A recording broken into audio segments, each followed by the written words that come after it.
किसी समय की बात है, मगध देश में राजा भानु प्रताप नाम के एक राजा राज्य करते थे।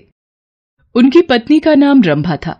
राजा भानु प्रताप की खुशी का ठिकाना नहीं था जब महारानी रंभा ने एक सुंदर कन्या को जन्म दिया।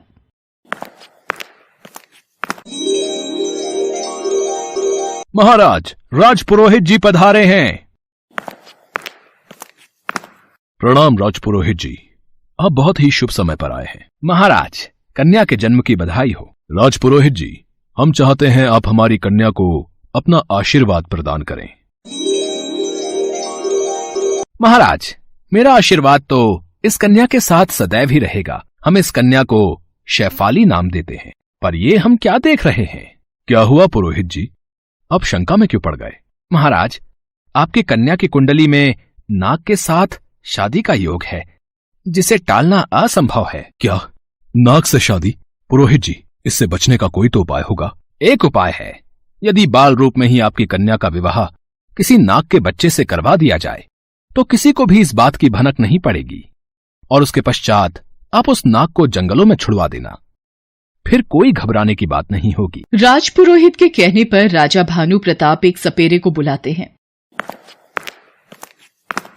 देखो, ये बात यदि तुमने राज्य में किसी से भी कही तो तुम्हारी गर्दन अलग करते हमें देर नहीं लगेगी।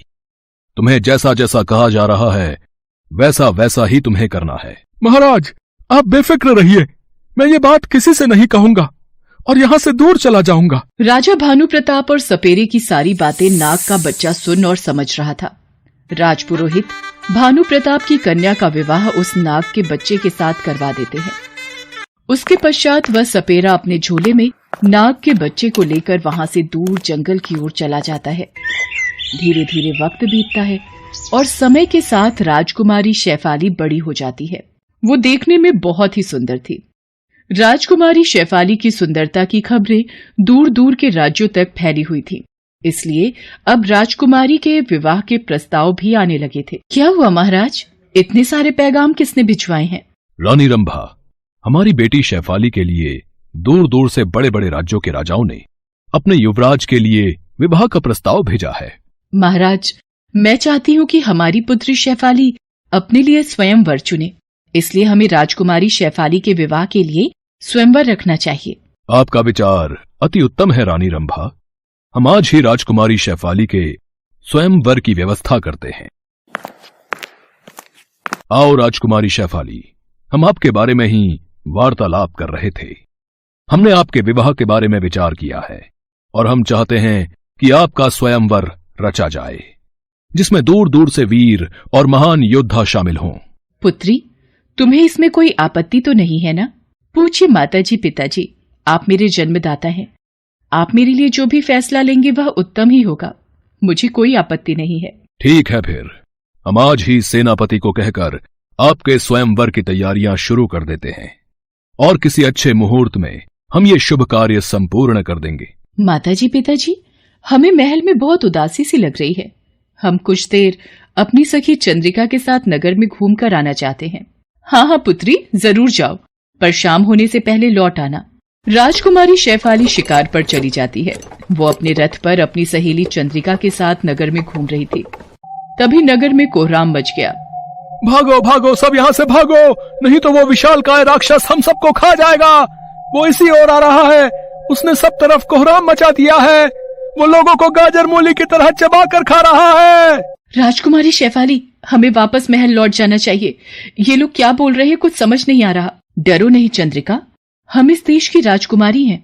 हम ऐसे मुसीबत से डरकर पीठ नहीं दिखा सकते।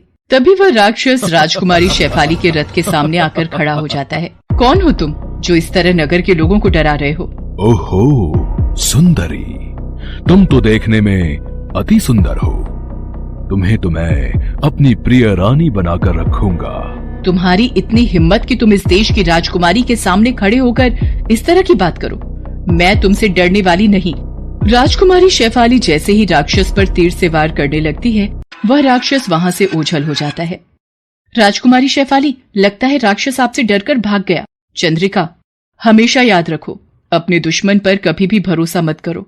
और जितना हम जानते हैं वह राक्षस हमसे डरकर भागने वालों में से नहीं है। वह जरूर कोई षड्यंत्र रच रहा है।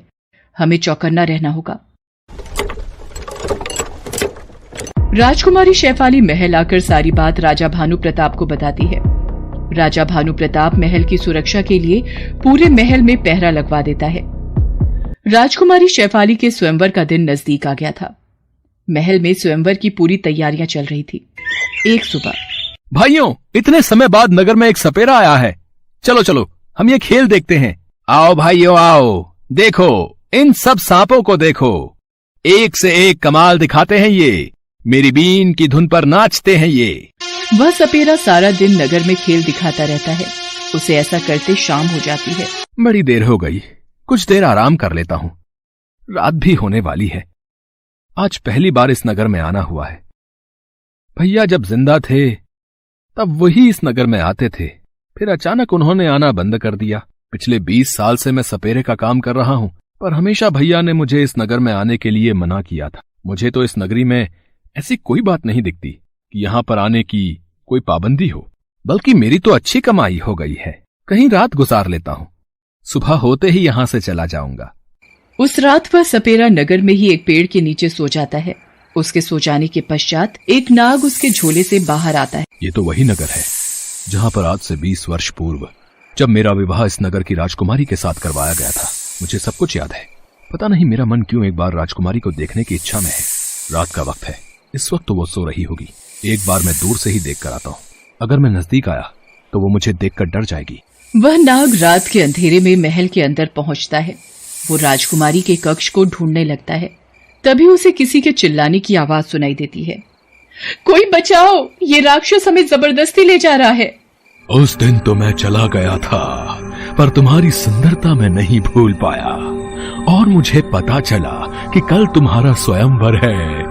मैं नहीं चाहता कि तुम मेरे सिवा किसी और की पत्नी बनो, इसलिए मैं तुम्हें यहाँ से लेने आया हूँ। उसके पश्चात मैं तुमसे विवाह करूंगा।